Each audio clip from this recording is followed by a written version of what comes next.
മക്കളൊക്കെ വലുതായപ്പോഴേ കാണുമ്പോൾ സന്തോഷം കൊണ്ടുള്ള കരച്ചില്. നിങ്ങൾ അവനോട് ചോദിച്ചോ? ഈ പറഞ്ഞിട്ടല്ലേ ഞാൻ ചോദിച്ചത്. തന്റെ മകനും തന്നോളം പോകാൻ താനെന്ന് വിളിക്കണം എന്നാ. ഞാനത് വിളിക്കാൻ മറന്നുപോയി. എന്താടാ ഉപ്പച്ചോട് പറഞ്ഞത്? ഞാൻ എന്താ പറഞ്ഞേ? ഒന്നും പറഞ്ഞിട്ടില്ലേ? അപ്പോത്തിന് അവിടെ വന്ന് എല്ലും പാടി വിളമ്പില്ലേ? ആ എല്ലാം പാടെ വിളമ്പി എന്തേ അനക്ക് പറ്റിയില്ലേ? എന്താ എനിക്ക് പൈസ കൊടുക്കപ്പോ പറ്റൂല. കഴിഞ്ഞ പ്രാവശ്യം തന്നെ വന്നപ്പോ ഞാൻ 1,00,000 റുപ്യേനെ പുറത്ത് കൊടുത്തിട്ടുണ്ട്. ഇതൊന്നും പോരാത്ത 1000 2000 ഒക്കെ ആയിട്ട് അതും വേറെ വാങ്ങി മൂപ്പര് കുറെ. എന്താണ് എന്താ അല്ല ഇവിടെ കണക്ക് പറയാൻ വേണ്ടിട്ട് അങ്ങോട്ട് പോകുന്നത്?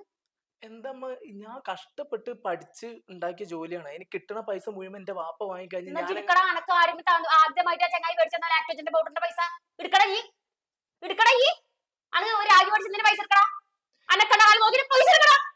എന്റെ കെട്ടിയിട്ട് തന്നെ തൊട്ട് കാരണം ഞാൻ പറഞ്ഞിട്ടോ എന്റെ അടുത്ത് വന്ന് ചോദിച്ചത്. യോ ഇതിനുള്ളിൽ ഒരു ഉറപ്പ് ചെലവാക്കണില്ല. നിന്നെ കൊണ്ട് കൂടുതൽ അന്ന നോക്കാന് ഈ കണ്ട കാലം നോക്കി എന്റെ കണക്കിന്റെ കെട്ടിനോട് പറയൊക്കെയാടാ. അല്ലെങ്കിലും ഞാൻ എന്തെങ്കിലും പറഞ്ഞു കഴിഞ്ഞാൽ മനുഷ്യൻ എന്നോട് പൈസ ചോദിച്ചോ? പൈസ ചോദിച്ചു കൊടുക്കാൻ എനിക്ക് സൗകര്യമില്ല. എന്തേ എന്നാലേ എന്റെ മോന്റെ സൗകര്യത്തിന് ആ മനുഷ്യൻ അധികം ഉണ്ടാവില്ല.